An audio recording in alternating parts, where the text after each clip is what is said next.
কি ভাই কেমন আছে? কি অবস্থা? আসসালামু আলাইকুম ভাই, ভালো কেমন আছি। আছেন? রেডি কিন্তু রেডি। কি অবস্থা ভাই, ভালো আছেন? হ্যাঁ ভালো আছি। কি ব্যাপার তোমার?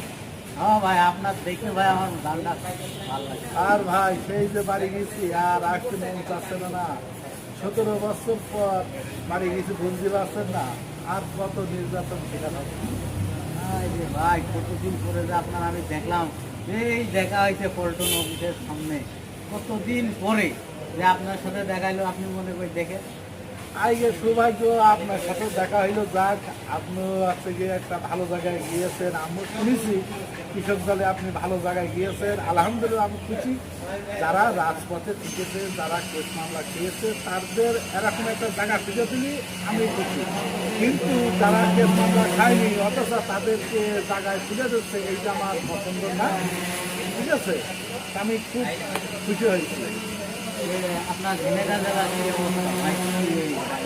আলহামদুলিল্লাহ, আমাদের ওখানে ভালো, আগাগোড়াই ভালো। তারপরে ভ্যাকসিন কিছু বসছে, যারা নির্যাতন শিকার হয়নি তাদের নেতা নেই তো, তাদেরকে অনেক বিশ্বাস করছে। তারা আমলিগির সাথে যৌথ থাকছে, বিভিন্ন কায়দায় চাল ভাঙা চলছে। যেইটা আমাদের তারেক রহমান যে নির্দেশটা দিয়েছে আমাদের নেতা, তারপরেও তারা প্র্যাকটিক্যালি সেই কাজ করছে। মাটি কাটাতে শুরু করে বিভিন্ন কায়দায় তারা টাকা পয়সা লেনদেন করতে যাচ্ছে। একটা দলের থেকে বহিষ্কার হয়ে গেছে, আরও করা হয়নি, ভাবে বোঝা যাচ্ছে। এখন তোমাদের কি অবস্থা? হ্যাঁ, আলহামদুলিল্লাহ খুব ভালো আছি। আমার তুমি দীর্ঘদিন ধরে যে কোনো এক জায়গায় যাইতে হলে তো কষ্ট করেই যাওয়া লাগে।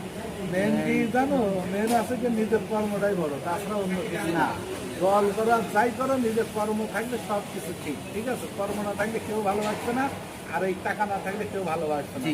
যেই বলো, তার থাক, সব ভালো হইলে আমারও ভালো লাগবে। আজকে তোমার হাতে দেখা হয়েছে, জানি না কতদিন মনে পড়ে, কিন্তু আজ দেখা হয়ে গেছে, আমার খুব ভালো লাগে। ঠিক আছে।